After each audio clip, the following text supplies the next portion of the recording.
Hello అండి, series universe YouTube ఛానల్కి స్వాగతం. సిరీస్ యూనివర్స్ ఇది ఒక కథల ప్రపంచం. అందులోని ఒక చిన్ని ముఖ్యమైన కథ గురించి మనం ఇప్పుడు తెలుసుకుందాం. అనగనగా ఒక చిన్ని గ్రామం. అందులో శర్మ కుటుంబం నివసిస్తూ ఉండేది. శర్మ అనేది వాళ్ళ ఇంటి పేరు. ఈ కుటుంబంలో తండ్రి రాజ్, తల్లి అనిత, పెద్ద కొడుకు ఆరవ్, చిన్న కూతురు నైనా ఉన్నారు. వీరికి బడ్డీ అనే ఒక చిన్న కుక్కపిల్ల కూడా ఉంది.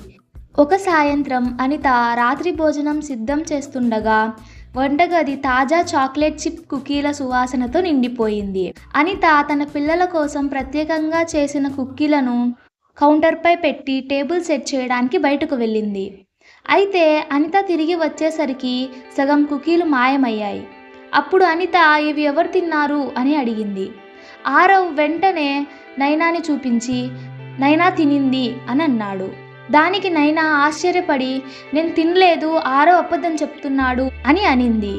అంతలోనే రాజ్ వచ్చాడు. రాజ్ రాగానే నైనా రాజ్ దగ్గరికి వెళ్ళి ఇలా చెప్తుంది, నాన్న చూడండి, నేను కుకీస్ తినకపోయినా ఆరవ్ నాపైకి చెప్తున్నాడు అని చెప్పేసి రాజ్కి చెప్తుంది. అంతలోనే బడ్డీ అనే వారి కుక్క చాక్లెట్ కుకీ ముక్కలతో నిండిన ముఖంతో పాదాలతో అక్కడికి పరిగెత్తుకుంటూ వచ్చింది.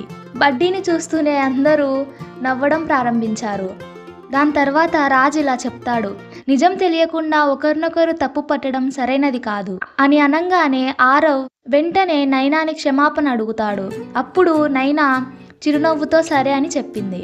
ఆ తర్వాత భోజనం ముగిసిన తర్వాత మిగిలిన కుకీలను తీసుకొని కుటుంబం అందరూ కలిసి నవ్వుకుంటూ కథలు పంచుకుంటూ కూర్చున్నారు.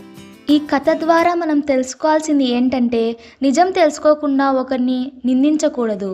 ఇది చిన్న విషయమే కావచ్చు, కానీ చాలామంది చాలా విషయాల్లో ఇతరులని అనవసరంగా నిందిస్తారు. అలా నిందించడం వల్ల ఇతరుల మనసు చాలా బాధపడుతుంది. కాబట్టి నిజం తెలుసుకోకుండా ఒకరిని నిందించకండి. ఈ చిన్ని కథ మీకు నచ్చిందా? మరి ఇంకెంత ఆలోచిస్తున్నారు? లైక్ చేయండి, షేర్ చేయండి, కామెంట్ చేయండి.